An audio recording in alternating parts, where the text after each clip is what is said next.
Activez vos synapses. Activez vos synapses.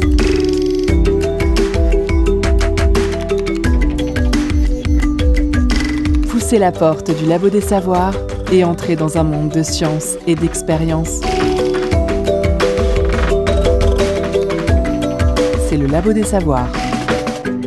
Elle peut être petite, comme elle peut être immense, dangereuse parce que violente, puissante, incontrôlable, et pourtant elle peut être bienveillante et généreuse. Elle nous emporte et nous entraîne en chanson et devient sentimentale. Vous l'avez peut-être deviné, je parle de la foule. Alors ensemble imprévisible composé d'une multitude d'êtres humains tous distincts ou entités uniques et cohérentes à part entière. D'ici 1 heure, vous saurez tout sur les secrets de la foule.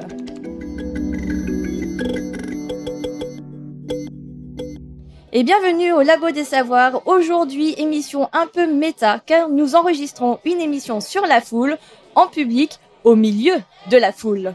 Et pas n'importe quelle foule, celle de la rue Léon Jamin à Nantes, à l'occasion des 25 ans de nos chers amis de Prune, la première radio universitaire de Nantes, qui organise toute la journée cet événement anniversaire en collaboration avec les commerçants de la rue Léon Jamin. Cette émission n'aurait pas pu avoir lieu sans le soutien de la ville de Nantes et du Conseil nantais de la nuit, dans le cadre des projets des temps de la nuit. Ce qui est sûr aujourd'hui, c'est qu'on va découvrir à quel point la foule est fascinante et passionnante à étudier avec nos invités du jour. Julien Pétré, bonjour. Donc vous êtes chercheur en informatique à l'INRIA, l'Institut national de recherche en informatique et automatique à Rennes, c'est bien ça ? Et vous êtes à la tête de l'équipe Virtus qui travaille sur l'analyse, la modélisation et la simulation du mouvement, mais également coordinateur du projet européen Crown DNA qui vise à trouver des solutions pour la gestion des foules dans les espaces publics. Et nous sommes également en compagnie d'Anne-Hélène Olivier. Bonjour. Bonjour. Vous êtes enseignante-chercheuse à l'université Rennes 2 et vous êtes aussi dans l'équipe Virtus. Au cours de cette émission, nous entendrons également une interview de Mehdi Moussaïd, chercheur en fouloscopie et vulgarisateur scientifique sur sa chaîne YouTube Fouloscopie. Bienvenue au Labo des Savoirs. Attention, recherche en cours.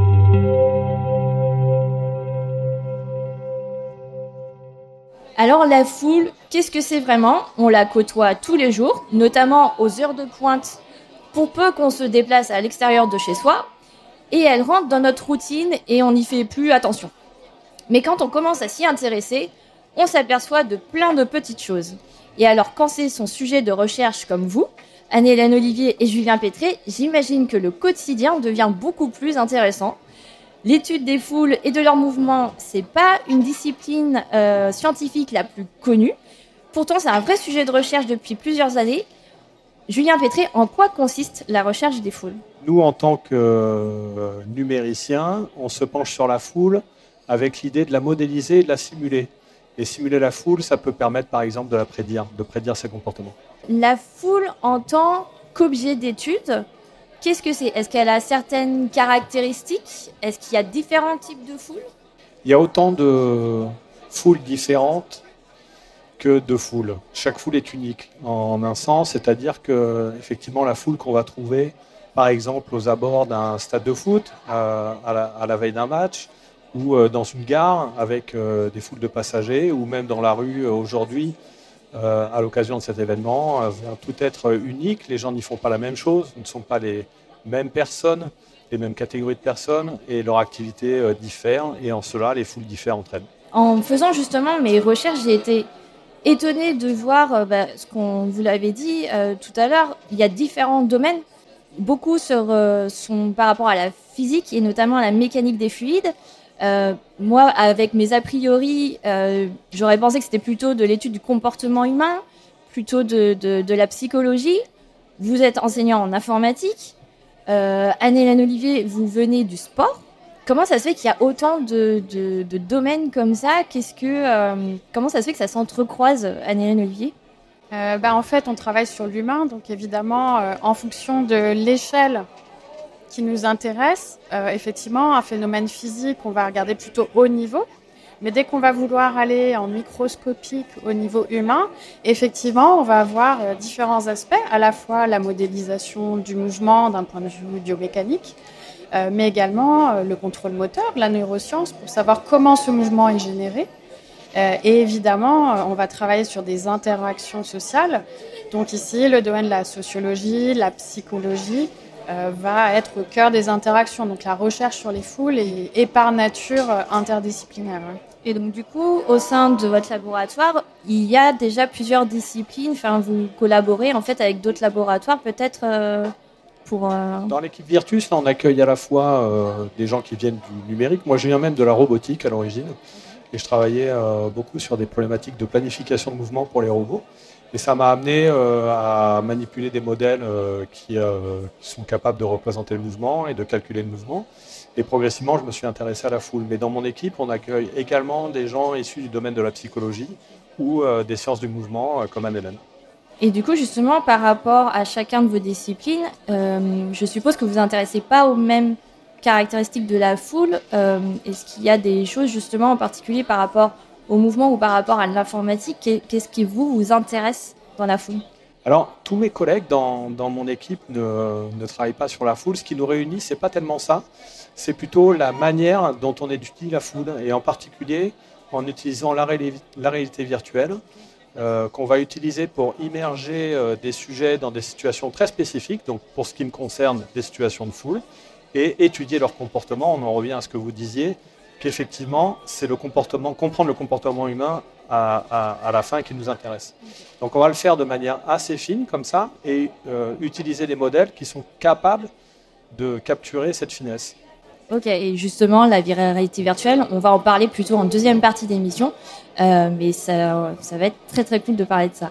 Anne-Hélène Olivier, vous êtes aussi dans l'interaction entre individus. Est-ce que vous pouvez me parler un peu plus de votre sujet d'étude? Tout à fait. Donc, ce qui m'intéresse avec mes collègues, c'est de comprendre comment finalement, au quotidien, on va produire un mouvement adapté à notre environnement. Et cet environnement, c'est pas seulement la rue déserte, c'est comme cet après-midi, une rue peuplée avec plein de personnes qui ont des buts différents, des mouvements différents, en groupe, tout seul. Et ce qui m'intéresse, c'est de comprendre finalement, quand on va traverser cette rue, quels indices on va prendre sur le mouvement des autres et comment on va produire un mouvement adapté à cet environnement. Alors les applications, elles sont à la fois très théoriques sur le contrôle du mouvement, quels indices je prends sur le mouvement des autres pour produire mon mouvement. Mais ce qui est surtout intéressant, c'est que ça va avoir des applications, en particulier cliniques, où on va pouvoir comprendre l'effet d'une pathologie sur la manière dont on interagit et pouvoir comprendre, par exemple, des phénomènes de difficultés de participation sociale chez certains individus. Ok. Et moi, pareil, dans mon imaginaire, je voyais aussi une application à quoi ça sert d'étudier les foules. C'est au niveau prévention et c'est l'un des buts du projet européen Crime DNA, je crois, de vraiment étudier la foule pour développer des outils de prévention. C'est ça, les problématiques liées à la foule, elles sont variées. Et effectivement, on a tout de suite en tête les accidents qui peuvent être liés au mouvement de foule. C'est très dans l'actualité avec la venue des JO à Paris, par exemple. Et donc, la question qui se pose ici, c'est comment prévenir ces accidents. Alors, les accidents qui surviennent dans une foule, ils sont immédiatement liés à une densité forte. C'est-à-dire déjà, c'est un des critères qui est requis, qui va provoquer le risque d'accident. Ça va être des densités élevées. Et dans le projet Cloud DNA, on essaye de comprendre comment détecter qu'un seuil de densité a été atteint et qui peut mettre la foule en danger contre elle-même. Donc là, on parle vraiment de la prévention des accidents et non pas, par exemple, de la prévention d'actes terroristes contre la foule qui sont un sujet radicalement différent. Voilà, à partir du moment où on organise un événement, qu'on va accueillir un public, qu'on va avoir des foules denses qui vont se former, la question est de savoir comment gérer ces foules et comment prévenir la formation de niveaux de très haute densité qui pourraient mener à un accident. Et notamment, j'imagine aussi au niveau de l'aménagement des infrastructures, comme par exemple ici une rue ou une place dans la ville. Est-ce que ça peut avoir justement aussi étudier les foules peut aider à avoir un espace plus accueillant et moins dangereux pour... Ouais, alors bien sûr, comprendre comment se comporte une foule, c'est comprendre aussi de quel espace elle a besoin de disposer pour être présente, du dimensionnement des accès pour lui permettre de circuler. Et tout ça, c'est relativement bien connu. Maintenant, c'est vraiment à l'étape de planification d'un événement qu'on va regarder ça. Mais dans le déroulé, la foule, dans un lieu public, va se comporter un petit peu comme elle l'entend. C'est-à-dire qu'elle va utiliser l'espace comme elle l'entend. Typiquement, quand on parle d'un concert, par exemple, il est évident que la densité va être plus forte près de la scène, parce que les gens veulent être près de l'artiste et assister au mieux à sa performance. Et cette densité-là, on peut laisser l'espace qu'on veut autour de la scène. La foule l'utilisera comme elle l'entend et peut former des zones de très haute densité dans certains endroits précis. Et donc, on va en parler plus en détail après cette pause musicale où on va écouter maintenant Gnolotti, La Nuit, de Kilejian et Cindy Push. Et on revient tout de suite au Labo des Savoirs en direct des 25 ans de Prune, rue Léon Jamin.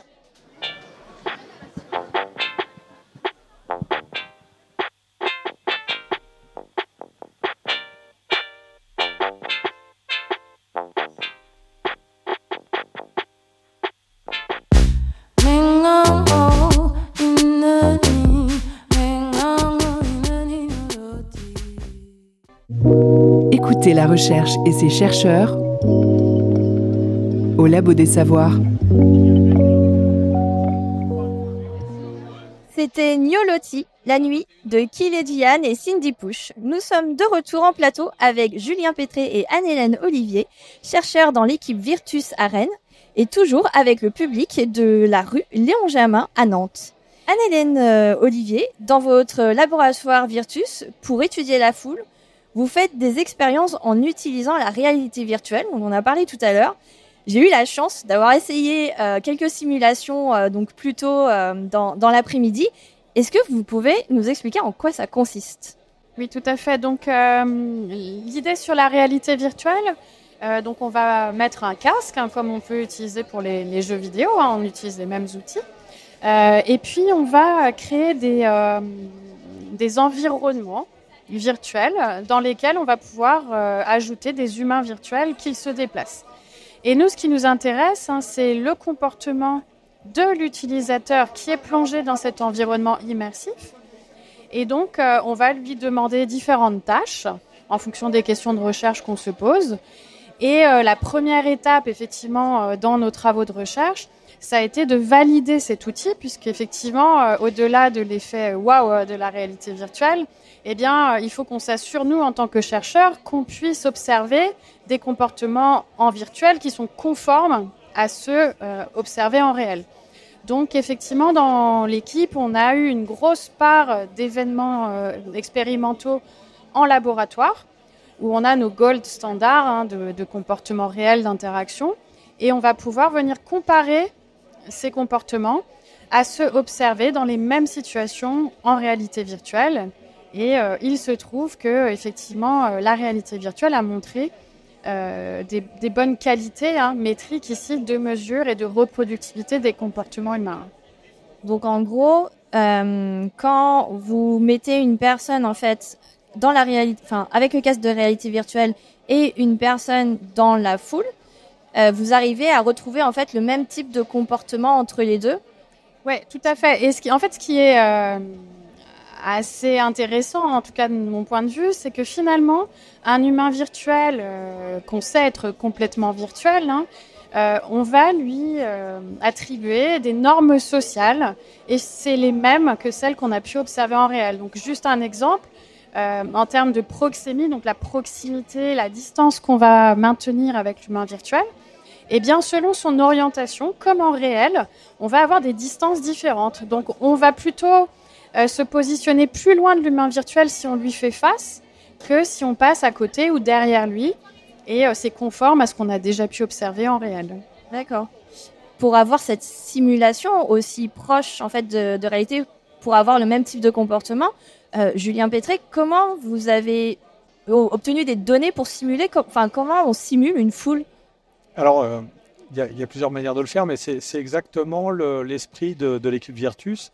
C'est à la fois de créer les outils méthodologiques qu'on va étudier, qui vont nous permettre d'étudier la foule, en même temps qu'on a les résultats qui vont permettre de faire ces simulations et de créer nos outils. Donc il y a une vraie boucle vertueuse qui va, où les outils de simulation sont utilisés pour compléter nos connaissances sur le comportement humain en foule et qui vont rétroactivement améliorer nos outils de simulation.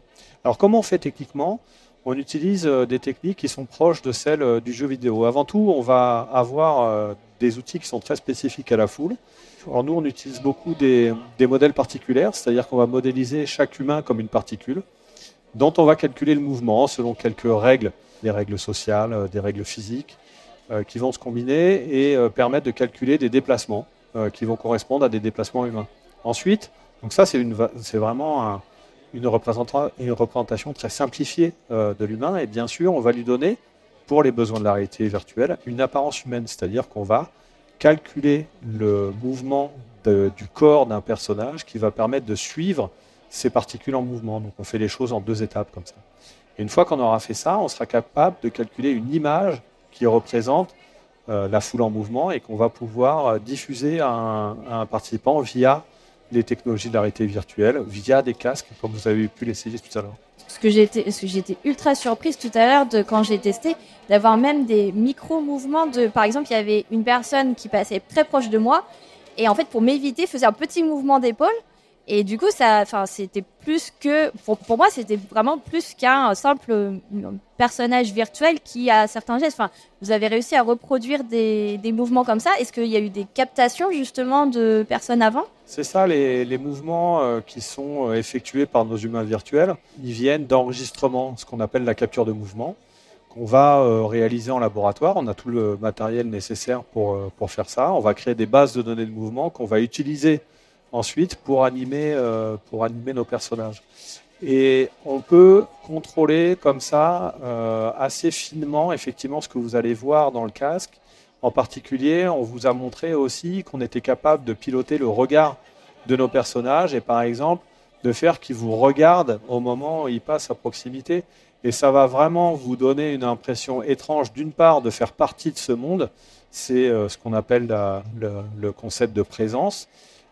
Et également, comme le disait Anne-Hélène, d'attribuer des capacités à ces humains virtuels. En fait, il n'y a pas grand-chose derrière, c'est vraiment des artefacts.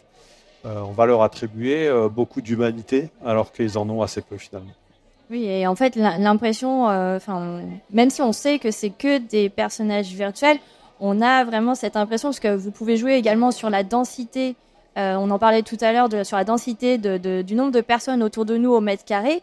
Et c'est vrai que même si on ne les sent pas, on a quand même le visuel qui fait qu'on a l'impression de plus la densité augmente, plus en fait on stresse un peu quand même. Voilà. Une petite oppression parce qu'effectivement c'est bien des scènes de foule qu'on reconstitue. Donc on ne reconstitue pas que le mouvement d'une seule personne mais d'un ensemble. Et on essaie de voir comment ce collectif peut influencer sur votre comportement. Dans la démo qu'on vous a montrée, effectivement, on contrôle la densité des humains virtuels pour vous donner la sensation de faire partie de cette foule. Là, c'est à des fins juste d'explication de notions de densité de foule, mais expérimentalement, on va l'utiliser pour observer vos réactions face à ces situations. Et on a pu aussi vous donner la sensation d'être grande ou petite dans cette foule pour vous montrer à quel point les sensations étaient différentes pour ces 2 catégories de personnes. Et quand on est amené à accueillir du public et à gérer des foules, il est essentiel d'avoir conscience de ces différences-là et de les prendre en compte dans sa manière de gérer un événement. Oui, parce que du coup, en fait, on peut être chacun présent dans une même foule, mais pas du tout avoir la même sensation, pas avoir du tout le même ressenti.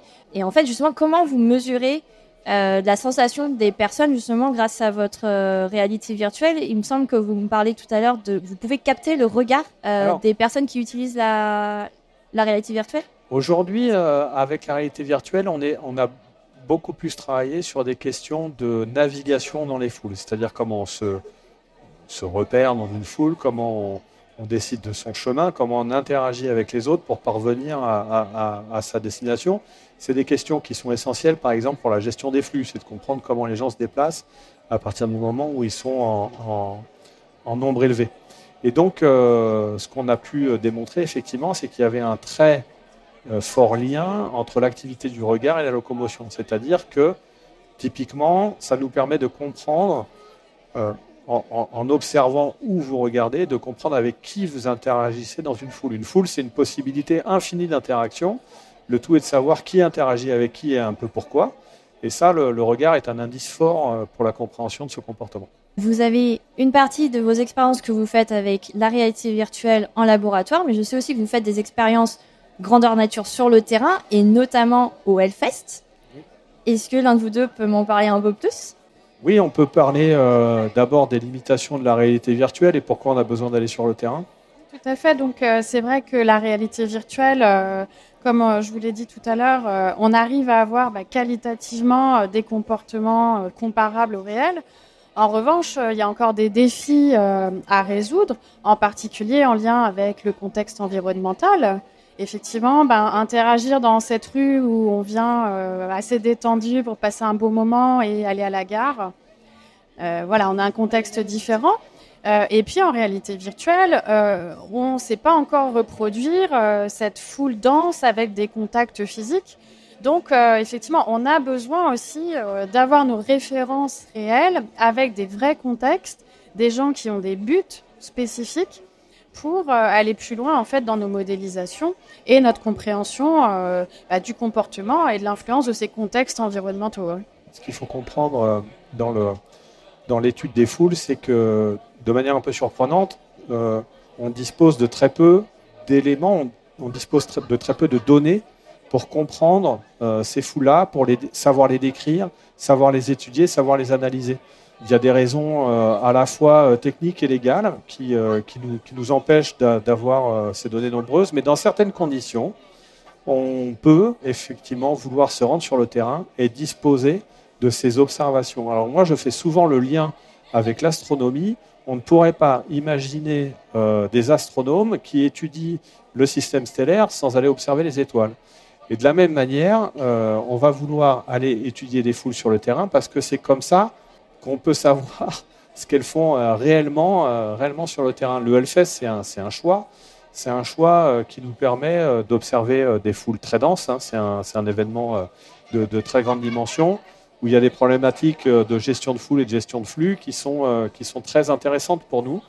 Et en discutant avec les organisateurs, on a trouvé cet intérêt commun, ou plutôt partagé, pour eux, accueillir des personnes, des chercheurs qui vont peut-être permettre de créer ces connaissances qui vont leur être utiles, et nous, d'avoir cet observatoire, ce lieu où on va pouvoir mener nos observations.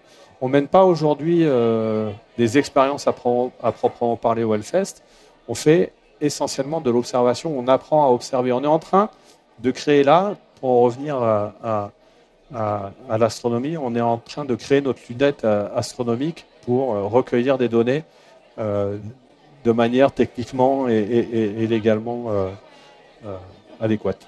Quelles sont les données que vous récoltez? Qu'est-ce qui vous intéresse justement dans les foules au Hellfest? Surtout qu'il y a aussi différents types de foules que vous pouvez avoir en fonction des artistes qu'il y a sur les scènes, en fonction des flux aussi de passage plutôt. Qu'est-ce que vous récoltez comme... Alors en premier lieu, c'est en lien avec les objectifs du projet Claude Viennet, qui sont donc la prévention des accidents liés aux foules denses. Et ce qu'on cherche à obtenir, ce sont des images d'une foule au moment où elle excède ce niveau de densité au-delà duquel elle devient dangereuse. Et ce qu'on pense, c'est qu'il y a des signes précurseurs de ça, c'est-à-dire qu'il y a des mouvements caractéristiques de la foule qui sont précurseurs à un accident. Je ne dis pas que quand on observe ça, un accident survient systématiquement, mais on sait que quand un accident survient, ces signes-là étaient présents. Alors on en a quelques observations très rares, et qui sont anciennes, qui datent de 20 ans. Ce qu'on cherche, c'est en avoir plusieurs. et surtout de comprendre comment bien les observer, comment recueillir vraiment un nombre de données suffisant pour que statistiquement on soit capable de dire quelque chose et qu'on ne soit pas juste sur une observation spécifique et sur un résultat unique par rapport à nos études. Recueillir des données de foule dense et qui amènent à des accidents, c'est compliqué d'avoir, par exemple, je pense moi à l'événement qu'il y a eu à Séoul il y a quelques années, complètement imprévisible, c'était dans la rue, c'était pas pour un événement spécifique organisé comme dans un stade ou comme dans un concert. Comment on peut justement travailler sur est-ce que c'est possible d'avoir des vidéos de ce genre d'événement ou comment on peut justement avoir plus de données pour les équipes de recherche? Alors les vidéos, c'est un type de données, c'est un type de données assez courant, très courant maintenant qu'il y a autant de vidéastes que de personnes présentes dans la foule, mais ce n'est pas forcément les données qui sont les plus faciles à manipuler, en particulier légalement, puisqu'elles sont empreintes de données personnelles. Donc on cherche à utiliser d'autres types de manières superviser une foule, d'en mesurer l'activité et d'en mesurer les caractéristiques pour dire si oui ou non elle est dans une situation potentiellement dangereuse. Alors c'est exactement ce qu'on va aller faire au LCS cette année, c'est-à-dire qu'on va essayer de comparer différents types de données qu'on peut recueillir de notre point de vue assez facilement. On a tout ça en tête au moment où on conçoit ces technologies pour essayer de superviser l'activité d'une foule. On a en tête un cadre légal et puis un cadre économique aussi. On ne peut pas demander à chaque événement de s'équiper de capteurs qui coûteraient des centaines de milliers d'euros. Ayant tout ça en tête, on essaye de fournir des technologies qui sont techniquement réalistes, économiquement réalistes et qui permettent de dire quelque chose d'intéressant aux organisateurs afin de les aider à mieux superviser les événements, afin de mieux estimer la situation dans laquelle ils sont. Il faut comprendre aussi qu'il y a quelques événements passés qui ont montré que l'homme était particulièrement faillible dans cette tâche. C'est-à-dire que même un organisateur aguerri peut être dans une situation où il comprend mal le déroulé de la situation et prend les mauvaises décisions. Donc on veut essayer de l'aider dans cette tâche. Avoir une équipe de recherche en plein milieu d'un festival de musique, ça a pu être c'est insolite. Comment les festivaliers vous ont accueilli? Comment ils ont justement réagi à votre présence? Alors on se signale, quand on est présent sur le site, on a trouvé que la meilleure manière de se signaler, c'était de porter nous-mêmes des t-shirts disant qu'on était en train de mener des campagnes d'études sur le site. L'accueil est vraiment excellent. On a eu des échanges nombreux avec les gens du public. Ils viennent nous voir, ils sont curieux, ils nous posent des questions, on leur explique, on leur répond bien entendu. Et ils ont toujours une anecdote à nous raconter, un concert auquel ils ont assisté, qui s'est mal déroulé, une situation de stress qu'ils ont connue dans la foule. Et finalement, on a toujours l'impression qu'ils sont ravis que quelqu'un se penche sur le sujet et puisse peut-être amener des solutions à ces situations-là et se dire, voilà, je ne suis pas perdu dans la foule, je ne suis pas seul à essayer de m'en sortir. Il y a des gens, il y a des technologies qui existent et qui vont permettre que ces situations-là n'arrivent peu ou n'arrivent plus. Ouais, et donc on revient au ressenti que dans une même foule, des personnes ont pu se retrouver dans une zone très compacte et donc avoir vraiment une situation de stress, alors que quelques mètres plus loin, d'autres personnes en fait ont passé le meilleur concert de leur vie et ont pas du tout un mauvais souvenir de ça. Et du coup, justement, ces prises de données réelles et vos simulations, Anne-Hélène Olivier, c'est un cercle vertueux, ça s'alimente. En fait, avec ça, vous alimentez toujours vos bases de données. Comment ça se passe? Oui, tout à fait. Donc là, l'idée, c'est que nos données réelles permettent d'alimenter nos simulations qui sont toujours de plus en plus réalistes et qui nous permettent de confronter nos participants à des nouvelles situations de plus en plus complexes en manipulant des facteurs de plus en plus fins. Donc, on ne va pas rester que en virtuel, puisque on ne va pas pouvoir aussi avoir nos éléments de comparaison, mais le réel va nourrir le virtuel et l'immersion de nos sujets en virtuel va nous permettre d'avoir de nouvelles compréhensions de ce comportement humain. Et donc de pouvoir potentiellement observer d'autres choses dans le réel que vous n'aviez pas repéré avant. Exactement, ou peut-être aussi d'identifier certaines situations clés sur lesquelles on va aller ensuite refocaliser spécifiquement en réel. Et donc justement, vous en parliez tout à l'heure, les JO arrivent cette année. C'est vraiment là un événement où on attend énormément de foule. Comment il y a ce lien justement entre les équipes de recherche sur la foule et les organisateurs d'événements importants comme ça? Est-ce qu'il y a des attentes de la part des uns des autres? Comment se fait cette communication, cette collaboration? Un aspect du projet Claude Guédet, qu'on a cité déjà plusieurs fois, c'est aussi de renforcer ces liens s'ils existent. Les liens sont assez ténus de mon point de vue, et finalement on a eu des échanges très intéressants dans le projet où quelques organisateurs nous ont fait part de leur frustration d'être peu capables d'exploiter nos travaux pour les appliquer sur le terrain. Que finalement, il y avait une distance un peu trop grande entre la recherche académique, d'une part, sur le comportement des foules, et finalement la pratique de l'organisation d'événements et d'accueil du public. Donc finalement, de ce constat, on a trouvé que l'outil qu'on a créé au Hellfest est un mode essentiel pour rapprocher les distances entre ces deux mondes. Et je pense que c'est quelque chose qu'on va vraiment chercher à maintenir dans le futur.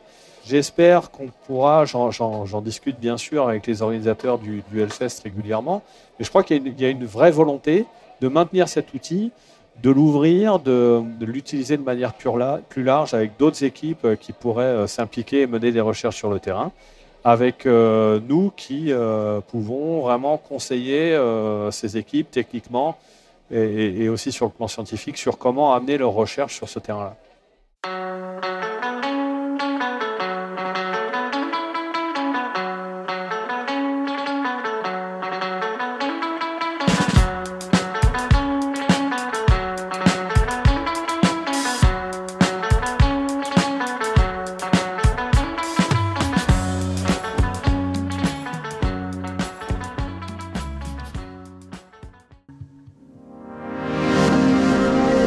Le son des sciences au Labo des Savoirs.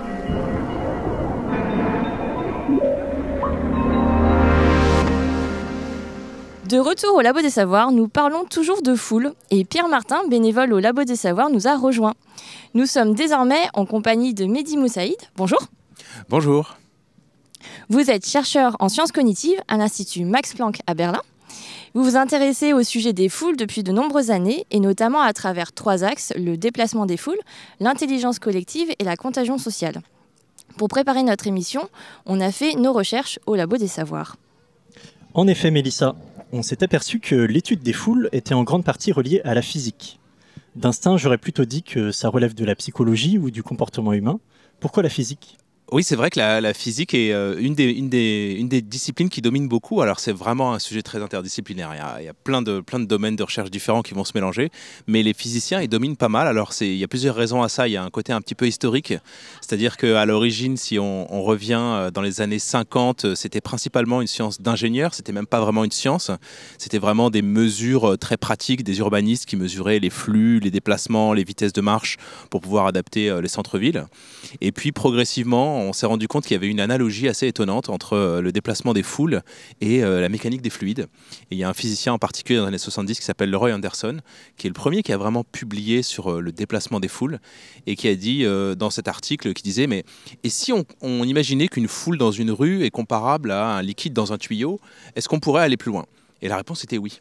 Et à partir de là, les physiciens ont commencé à s'exciter un petit peu autour de ce sujet d'étude. Et c'est comme ça qu'ils sont devenus un petit peu la communauté dominante. Mais au fur et à mesure des années, il y a eu plein d'autres disciplines qui sont venues se greffer. Mais c'est vrai que les physiciens occupent une place principale. Ouais. Mmh. Et du coup, pour rester sur la physique et la physique des fluides, pourquoi on ne s'intéresse pas au comportement individuel ? On peut lier ça avec la mécanique des particules, par exemple. Alors, on s'intéresse au comportement individuel, mais en fait, tout est une affaire de densité. C'est-à-dire qu'on va regarder à quel point la foule est dense, c'est-à-dire combien il y a de personnes par mètre carré, à quel point on est serré. Et quand on est pas si serré que ça, et bien finalement ça va relever même de la psychologie, des sciences comportementales. À des niveaux intermédiaires, on va se retrouver avec justement la physique granulaire. Hein, c'est celle qui étudie la mécanique des grains de sable ou des avalanches ou des choses comme ça. C'est plein de petits grains qui forment un tout et on est vraiment dans la physique granulaire.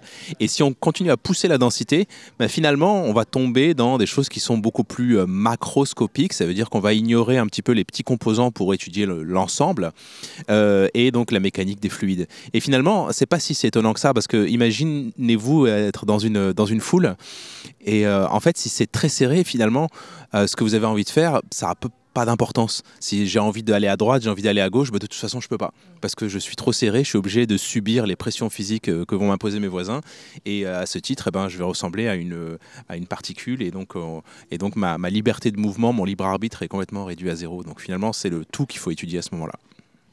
Et comment s'organise une foule alors? Est-ce qu'on peut faire un parallèle avec les autres espèces animales comme les bancs de poissons ou les nuées d'oiseaux?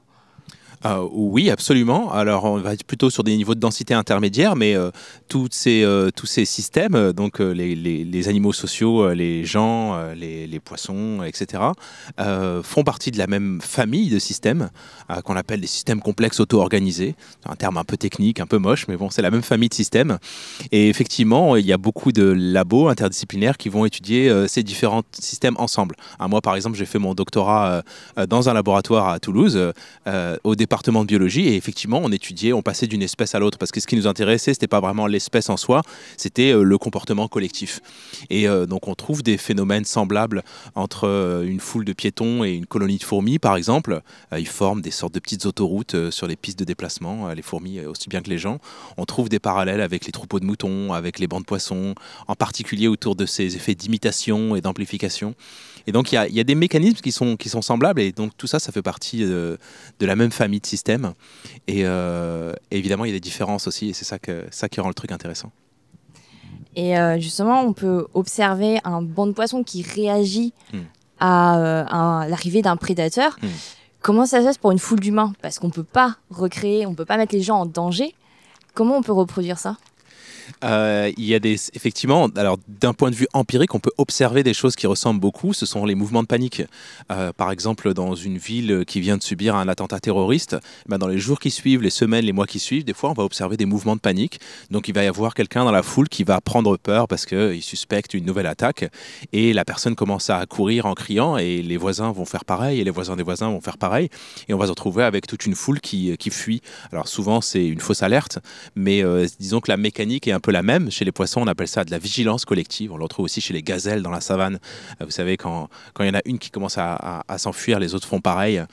Et donc, c'est un phénomène de vigilance collective qui est en commun. On peut l'observer dans la vraie vie, mais c'est plus difficile à étudier. Si on veut vraiment l'étudier, on peut faire une expérience, mais au labo, on ne peut pas faire peur à des gens. Ça se fait pas. C'est dommage, j'aimerais bien, ce serait pratique, mais on peut pas. Il y a des comités d'éthique qui surveillent les travaux et l'expérience qu'on organise. Du coup, on le fait en monde virtuel souvent. Donc on prend un groupe de participants, on leur met des casques, et puis on va les immerger tous ensemble, pas un par un, mais tous ensemble dans un monde partagé. Et puis ils sont dans un bâtiment, et puis ils peuvent interagir, ils peuvent se voir, et on leur dit vous devez évacuer le bâtiment le plus vite possible. Par exemple, on crée des faux incendies, et donc ils doivent sortir. Alors après, ils sont pas vraiment en danger de mort, donc ça peut être un peu différent. Par contre, on les met un peu sous pression, mais c'est une pression financière. C'est-à-dire qu'on leur dit, si jamais vous mourrez dans le monde virtuel, en fait, on va vous prendre de l'argent dans la vraie vie. Et comme les étudiants, c'est souvent des gens un peu fauchés, quand on leur dit ça, ils sont pas contents et ils font tout pour s'en sortir. Et on imagine que c'est semblable à quelqu'un qui fuit la mort dans la vraie vie. Donc ça, c'est pour le côté simulation en laboratoire. Mais il existe aussi des foules numériques. Quelles sont leurs caractéristiques, et sur les réseaux sociaux, par exemple ? Effectivement, on étudie aussi beaucoup les réseaux sociaux. C'est super intéressant. Il y a un réseau social en particulier qui est Twitter, l'ex-Twitter qui est devenu X, qui était un vrai laboratoire, un centre de découverte scientifique qui était génial parce que les données étaient ouvertes. Elles le sont plus malheureusement. Donc maintenant, les chercheurs sont un peu détournés du truc. Mais pendant très longtemps... jusqu'à ce que, avant que Twitter devienne X finalement, les données étaient ouvertes, et donc on pouvait aller comme ça observer tout ce qui se passe. On pouvait voir par exemple qui est connecté à qui, et ça permettait de créer des des réseaux sociaux et de voir réseau social vraiment au sens scientifique du terme. Hein. C'est vraiment voir qui est connecté à qui est populaire, comment circulent les informations. Donc quand quelqu'un envoie une info sur Twitter, on pouvait voir où circule cette info, etc. Et ça, c'est très riche en enseignement parce que tu vois que par exemple, des gens qui partagent des opinions semblables sont connectés les uns aux autres et les informations qui vont dans un sens, elles ont tendance à circuler uniquement dans les communautés de gens qui veulent entendre cette information et puis elles vont pas sortir de cette communauté. Donc les infos circulent en vase clos, ce qui renforce encore l'opinion des gens qui la font circuler. C'est pas très positif tout ça, hein. Ça crée beaucoup de polarisation, c'est-à-dire que ça crée des sous-groupes qui vont se séparer de plus en plus et qui vont être de plus en plus opposés au groupe d'en face. C'est pas vraiment propre à Internet. On trouve des dynamiques un peu semblables dans la vraie vie, sauf que c'est amplifié sur Internet. Parce qu'il y a des algorithmes de recommandation, parce que la plateforme en profite aussi, donc elle va s'arranger pour que ça soit le cas. Disons que c'est une nature humaine qu'on retrouve dans la vraie vie, mais qui est vraiment amplifiée sur ces plateformes, sur les médias sociaux. Donc oui, dans le même contexte, vous avez parlé de la propagation de l'information. Quand elle est vraie ou fausse, comment elle se propage ? Est-ce que c'est les mêmes mécanismes que dans une foule réelle ? Alors, comment elle se propage, c'est facile à répondre, c'est le même mécanisme dans une foule réelle, c'est un peu plus complexe. Donc l'information se propage principalement de personne en personne, hein, donc ça ce sont des études qu'on fait principalement sur Internet. Elle se propage de personne en personne sur Twitter et on peut regarder quel chemin elle a parcouru cette information avant d'arrêter de circuler. Et ce chemin, ça s'appelle une cascade, en fait c'est un arbre de propagation, donc on prend la source de l'info, c'est notre patient zéro, et puis on regarde qui a relayé l'info, puis qui a relayé l'info, puis ça donne comme ça un arbre de propagation. Et cet arbre, il a une structure, et on peut regarder cette structure. Est-ce qu'elle est plutôt verticale, c'est-à-dire que j'ai donné l'info à une personne qui l'a répété à une autre, qui l'a répété à une autre, etc. C'est très linéaire comme ça. Ou est-ce que c'est plutôt horizontal, genre c'est une personne qui l'a donné à 10 000 en même temps? Et il n'y a pas eu de propagation vraiment, c'est plus de la diffusion de masse. Et on se rend compte que, par exemple, les infos qui circulent de manière plus verticale, elles ont plus tendance à être fausses. Donc on peut vérifier ensuite la véracité d'une information et on compare ça avec la structure de la cascade. Et ça permet de voir que certaines infos sont plutôt fausses ou plutôt vraies, sans même regarder l'info, hein, sans la lire. Juste en regardant comment elle se propage, ça permet déjà de faire un petit peu la différence. Et donc les infos qui circulent de manière plus verticale, elles ont tendance à être plutôt fausses, parce que ça reflète un peu la notion de bouche à oreille, en quelque sorte. Alors que celles qui se diffusent plus verticalement, qui sont plus diffusées en masse, on peut imaginer que la personne qui l'a diffusée, elle a vérifié avant parce qu'elle avait une audience un peu plus importante, par exemple. Dans la vraie vie, les dynamiques sont un peu différentes, parce que dans la vraie vie, en fait, l'info elle a tendance à se transformer à mesure qu'elle circule. C'est pas le cas sur Twitter. Hein. Sur Twitter, on appuie sur un bouton et l'info se propage immédiatement, donc elle reste identique. Mais dans la vraie vie, c'est du parler. Et quand je répète une info, je vais avoir tendance à la transformer un petit peu. Et cette transformation, qu'on appelle une distorsion, c'est vraiment super intéressant à étudier. Donc, c'est le jeu du téléphone, hein, on a tous joué à ça. Ouais.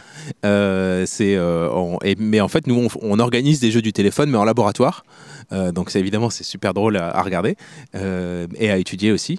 Et on se rend compte que cette distorsion de l'information, en fait, elle n'est pas aléatoire. C'est pas juste des infos qui se transforment au hasard comme une erreur de transmission sur un signal électrique, si vous voulez. C'est plus une transformation qui est biaisée, dans le sens où, en général, l'info change en fonction de ce que la personne qui la véhicule a envie d'entendre. Même si c'est assez inconscient, c'est ce qu'on voit beaucoup. Et à l'échelle d'une longue chaîne de transmission, en fait, on va avoir à la fin, au bout de la chaîne, une information qui va vraiment dans le sens de ce qu'on a envie d'entendre. Et si on refait l'expérience avec une chaîne de transmission de gens qui pensent l'opposé, l'info elle va se transformer, mais dans l'autre direction, en fait. Et donc cette distorsion, c'est une des découvertes qu'on a pu faire. Elle n'est pas aléatoire, en fait, elle est vraiment biaisée. Ce qui va encore renforcer cette notion de groupe et de communauté, hein. C'est-à-dire que vraiment c'est l'info qui circule en vase clos et puis qui va s'adapter progressivement à ce que le groupe a envie d'entendre. Alors la question qu'on se pose souvent, et pour finir, c'est la question des bulles de filtre sur les réseaux. Vous en avez déjà un peu parlé, et surtout à l'occasion des élections, on sait qu'il peut y avoir des bulles de filtre. Que pensez-vous déjà du concept en lui-même, et qu'est-ce qu'en dit la recherche actuelle ? Oui, c'est dans le domaine de l'intelligence collective, dans lequel je travaille aussi, ça fait partie des choses à éviter. C'est-à-dire que c'est pas ça qui va produire de la réflexion, de la nouveauté, de l'innovation, de la créativité, etc. La bulle de filtre, donc on se retrouve vraiment généralement pris dans une communauté de gens qui nous ressemblent et qui pensent comme nous. Et les informations, elles sortent pas de cette bulle et elles rentrent pas non plus. Donc en fait, elles circulent en vase clos, comme je disais. Et c'est un problème parce que quand on s'en rend pas compte, quand on ne prend pas le recul, on se dit mais en fait tout le monde pense comme moi. Parce que je regarde à droite, je regarde à gauche et les gens sont d'accord en fait. Donc tout le monde pense comme moi, donc ça doit être vrai. Et donc on va gagner en confiance sur un jugement et on ne comprend pas pourquoi à la télé ou à la radio on voit d'autres gens qui font des trucs bizarres. On se dit mais en fait ils sont marginaux. Alors qu'en fait c'est pas juste qu'ils sont marginaux, c'est qu'ils sont de l'autre côté du réseau et eux ils sont dans une autre bulle et en fait c'est pour ça qu'on a du mal à se comprendre. Ça crée des tensions, ça crée des clivages et ce qu'on appelle la polarisation.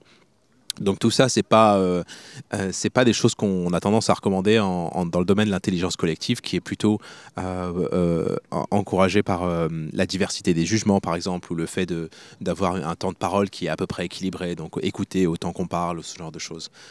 Donc effectivement, c'est pas une très bonne chose. Et est-ce que justement, si on change l'environnement d'une foule, type la nuit, est-ce qu'il y a un changement de comportement? Est-ce qu'il y a des choses qui l'influencent? Effectivement, il va y avoir pas mal de choses qui peuvent influencer la foule. Et puis de manière intéressante, il y a aussi des choses qui ne vont pas avoir d'influence du tout. C'est marrant parce que quand on étudie par exemple des mouvements de foule, des bousculades meurtrières, des fois on se base trop sur le contexte. Par exemple sur le pèlerinage musulman à la Mecque, où il y a souvent des bousculades meurtrières. On me dit ah oui mais c'est un truc de religion en fait, c'est des trucs de fanatiques, machin et tout. Mais en fait non, on retrouve exactement les mêmes dynamiques, les mêmes mouvements dans un festival de techno ou devant un stade de foot. Et là, pour le coup, le contexte n'a aucune importance parce que ça relève vraiment de la physique. Dans d'autres cas, en revanche, le contexte peut jouer et c'est plus autour de l'idée que la foule, si vous voulez, c'est un système amplifiant. C'est un système qui va avoir tendance à amplifier ce que la plupart des gens vont faire. Et donc, s'il y a quelque chose dans l'environnement qui va influencer la plupart des gens, collectivement, ça va s'amplifier. Et par exemple, le fait d'être de nuit, d'avoir moins d'inhibition, par exemple, sur certains codes, sur certaines interdictions, ça peut juste faire baisser un petit peu le seuil chez un grand nombre de personnes qui vont commencer, à briser des codes ou des normes ou des règles. Et à partir du moment où ils sont assez nombreux, d'un seul coup, ça va s'amplifier, quoi. Donc, c'est des choses qu'on peut attendre, mais je dirais que la clé qui est derrière, c'est vraiment d'avoir cette idée que la foule est un système amplifiant, vraiment. Donc si la majorité des gens est heureux, par exemple après une victoire sportive en Coupe du Monde, en foule, on va être exagérément heureux, on va pleurer de joie, alors que c'est pas non plus si important que ça, quoi. De la même façon, si des gens sont en colère, ils peuvent être un peu en colère de chez eux, quoi. Mais s'ils descendent dans la rue et qu'ils se mettent ensemble, cette colère, elle va s'amplifier et puis ils vont se mettre à casser des trucs. Donc c'est ça l'idée principale.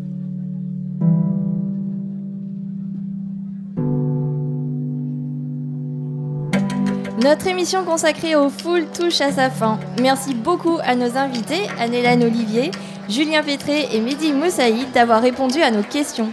Merci également au public de la rue Léon Jamin. C'était une émission animée par Mélissa Touvron avec la participation de Pierre Martin et réalisée par Dounia Saez. Émission que vous pouvez écouter sur vos applications de podcast. Vous pouvez nous retrouver sur notre site labodessavoirs.fr ou nos réseaux sociaux et on vous dit à la semaine prochaine.